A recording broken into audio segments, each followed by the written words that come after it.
ज्ञानतिमिरान्धस्य ज्ञानाञ्जनशलाकया चक्षुरुन्मिलितं येन तस्मै श्रीगुरवे नमः. First of all, offer my millions of obeisances to lotus feet of Asmade Guru Pad Padma. नितला पृष्ठ जगत गुरु शिष्य भक्तिदांत नारायण गोस्वामी महाराज जी के चरणों में अब अनंत कोटि दंडवत प्रणाम. त्रिदंडी स्वामी शिष्य भक्तिदांत दंडी महाराज नामनिष्ठ संत श्री अनिरुद्ध दास प्रभु जी और समस्त वैष्णव के चरणों में यथाज्ञ दंडवत प्रणाम. जैव धर्म तीसरा अध्याय. नैमित्तिक धर्म असंपूर्ण, हेय, मिश्र और अचिरस्थायी है. एक दिन एक पहर बाद बीतने के बाद सन्यासी महाराज हरिनाम गान करते करते श्री गोद्रुम के उपवन के एकांत में ऊंची जगह पर बैठकर उत्तर की ओर देखने लगे. उस समय पूर्ण चंद्र का उदय हो चुका था. श्री नवद्वीप मंडल की अपूर्व शोभा हो रही थी. थोड़ी ही दूर पर श्री मायापुर नयन गोचर होने लगा. सन्यासी महाराज ने कहा, आहा, यह तो मैं एक विचित्र आनंदमय धाम देख रहा हूं. बड़ी बड़ी रत्नमयी अट्टालिकाएं, मंदिर और तोरण समूह अपनी किरणावली से जाह्नवी कुल को उज्जवल कर रहे हैं. अनेक स्थानों पर हरिनाम संकीर्तन का शब्द तुमुल होकर गगन मंडल को जैसे भेद कर रहा है. नारद के समान कितने ही सैकड़ों भक्त वीणा वादन कर नाम गान करते हुए नृत्य कर रहे हैं. एक और श्वेत शरीर देव महादेव हाथ में डमरू लिए हा विश्वम्बर दया करो कहकर तांडव नृत्य करते करते पछाड़ खा रहे हैं. और दूसरी ओर चतुर्भुज ब्रह्मा वेदवादी ऋषियों की सभा में बैठकर महान प्रभुर्वयी पुरुषा सत्वशैष प्रवर्तका सुनिर्मला मीमां प्राप्ति मीशानो ज्योतिरव्यहा. श्वेतर उपनिषद 3/12. यह वेद मंत्र पाठ करके इसकी निर्मल व्याख्या कर रहे हैं. कई इंद्रादि देवगण जय प्रभु गौरचंद्र जय नित्यानंद कहकर उछल कूद रहे हैं. पक्षी वृंद डालों पर बैठकर गौर निताई की पुकार कर रहे हैं. अभी जो श्लोक है, महान प्रभुर्वै पुरुषा सत्व सैष प्रवर्तकः सुनिर्मला मीमां प्राप्तिम ईशानो ज्योतिरव्यहा.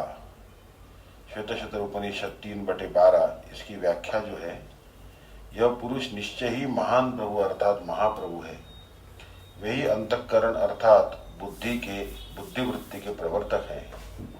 उनकी कृपा से सुनिर्मल शांति प्राप्त होती है. वे ज्योति स्वरूप अर्थात कनक कांति युक्त एवं अव्यय रास वृद्धि शून्य प्रेममय है. यह वेद मंत्र पाठ करके इसकी निर्मल व्याख्या कर रहे हैं. कहीं इंद्रादि देवगण जय प्रभु गौरचंद्र जय नित्यानंद कहकर उछल कूद रहे हैं. पक्षी वृंद डालों पर बैठकर गौर निताई की पुकार कर रहे हैं. भ्रमर गौर नाम रस पान में मत्त होकर पुष्पोद्यान में चतुर्दिक गुंजन कर रहे हैं. प्रकृति देवी गौर रस से उन्मत्त होकर सर्वत्र अपनी छटा बिखेर रही है. हाँ, दिन में जब मैं मायापुर का दर्शन करता हूँ तब तो यह कुछ भी नहीं देख पाता. आज यह क्या देख रहा हूँ. फिर श्री गुरुदेव को स्मरण करके कहने लगे, प्रभु, आज मैंने समझ लिया कि आपने कृपा करके मुझे अप्राकृत मायापुर के दर्शन कराए हैं. आज से मैं भी श्री गौरचंद्र का निजजन कहकर अपना परिचय दूंगा. मैं देखता हूँ कि इस अप्राकृत नवद्वीप में सभी तुलसी की माला, तिलक और नामांकित उत्तरीय धारण किए हुए. मैं भी ऐसा ही करूंगा. ऐसा कहते कहते सन्यासी महाराज की एक प्रकार की अचेतन अवस्था हो गई. थोड़ी देर में उन्हें फिर बाह्य ज्ञान हुआ. ज्ञान तो हुआ, किंतु वह अपूर्व चिन्मय दृश्य फिर नयन गोचर न हो सका. तदंतर सन्यासी महाराज ने रोते रोते कहा, मैं बड़ा ही सौभाग्यशाली हूँ, क्योंकि श्री गुरु की कृपा लाभ कर क्षण भर श्री नवद्वीप धाम के दर्शन तो कर लिए. दूसरे दिन सन्यासी महाराज अपना एक दंड जल में विसर्जन कर गले में त्रिकंठी तुलसी की माला और ललाट पर ऊर्ध्व पुंड धारण करके हरि हरि कहते हुए नृत्य करने लगे। गोद्रुमवासी वैष्णवगण उनका पूर्व नूतन वेश और भाव देखकर उन्हें धन्य धन्य कहकर दंडवत प्रणाम करने लगे। सन्यासी महाराज ने इस समय कुछ लज्जित होकर कहा, अहो, मैंने वैष्णव का कृपा पात्र बनने के लिए वैष्णव वेश ग्रहण किया, किंतु यह एक और बाधा खड़ी हो गई। मैंने श्री गुरुदेव के मुख से बारंबार सुना है, तृणादपि सुनीचेन तरोरपि सहिष्णुना अमान्या मानदेन कीर्तनीया सदा हरि चरितामृत अंत लीला 20/21। अर्थात तृण की अपेक्षा भी सुनीच और वृक्ष की अपेक्षा भी सहनशील होकर, स्वयं अभिमान शून्य होकर औरों को सम्मान देते हुए सर्वदा हरि कीर्तन करना चाहिए।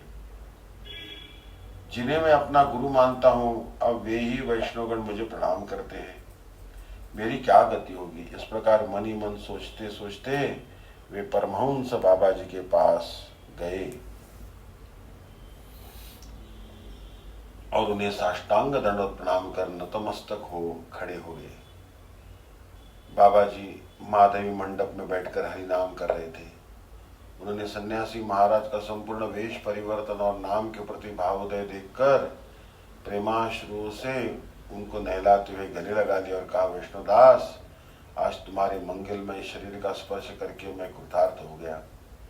ऐसा कहने के साथ ही साथ सन्यासी महाराज का पूर्व नाम दूर हो गया।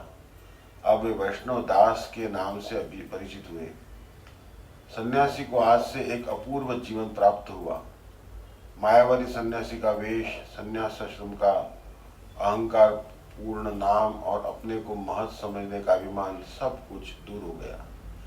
तीसरे प्रहर श्री प्रद्युम्न कुंज में श्री गोद्रुम और श्री मध्यद्वीप की अनेक वैष्णव परमहंस बाबा जी का दर्शन करने आए थे। वे परमहंस बाबा जी को चारों ओर से घेर कर बैठे थे।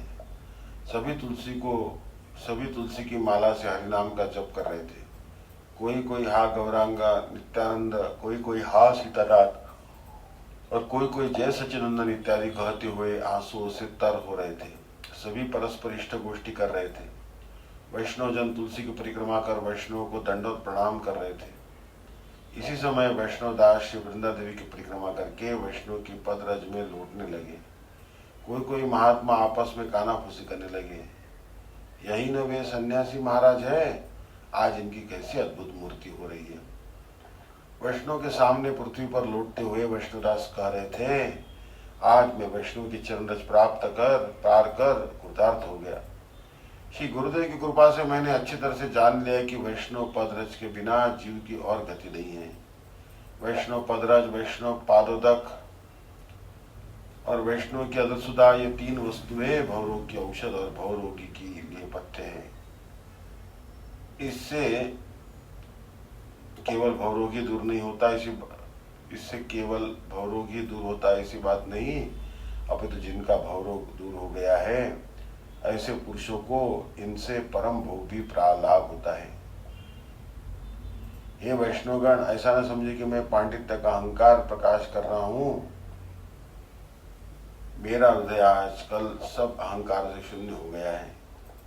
ब्राह्मण कुल में जन्म हुआ था, सभी शास्त्रों का अध्ययन किया था और चतुर्थान श्रम में प्रवेश भी किया था।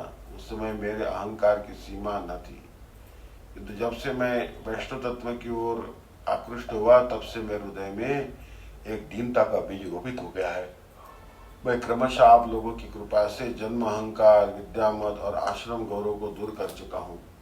इससे मुझे जान पड़ता है कि मैं एक निराश्रित क्षुद्र जीव हूँ। वैष्णव चरणाश्रय के बिना मेरी ओर किसी प्रकार से गति नहीं है। ब्राह्मणत्व, विद्या और सन्यासी मेरा अधःपतन कर रहे थे। मैंने सरल भाव से आप लोगों के चरणों में सब बातें कह दी है। आप अपने दास को जो करना हो करें। वैष्णवदास के इस दीनतापूर्ण वचनों को सुनकर उनमें से अनेक कह उठे, हे भागवत प्रहर, आप जैसे वैष्णव की चरण रेणु प्राप्त करने के लिए हम लालायित हैं। कृपा पूर्वक हमें अपनी पदरज देकर कृतार्थ करें। आप परमहंस बाबा जी के कृपा पात्र हैं, हमें भी अपना संगी बनाकर पवित्र कीजिए। आप जैसे भक्तों के संग से ही भक्ति पाई जाती है। शास्त्र का कथन है, भक्तिस्तु भगवत भक्त संगीषु परिजायते सत्संगा प्राप्यते कुंभी सुकृति पूर्व संचित। अर्थात भगवत भक्तों के संग प्रभाव से भक्ति वृत्ति का उदय होता है। जीव अपने पूर्व पूर्व जन्मों के संचित सुकृत्य के फल से ही विशुद्ध भक्तों का संग पाते हैं। हमारी पुंज पुंज भक्ति पोषक सुकृति थी, इसी से हमने आपका सत्संग पाया है। अब हम आपके सत्संग से हरि भक्ति लाभ करने की आशा करते हैं। हरे कृष्ण। वांछाकल्पतरुभ्यश्च कृपा सिंधुभ्यश्च पतितानां पावनेभ्यो वैष्णवेभ्यो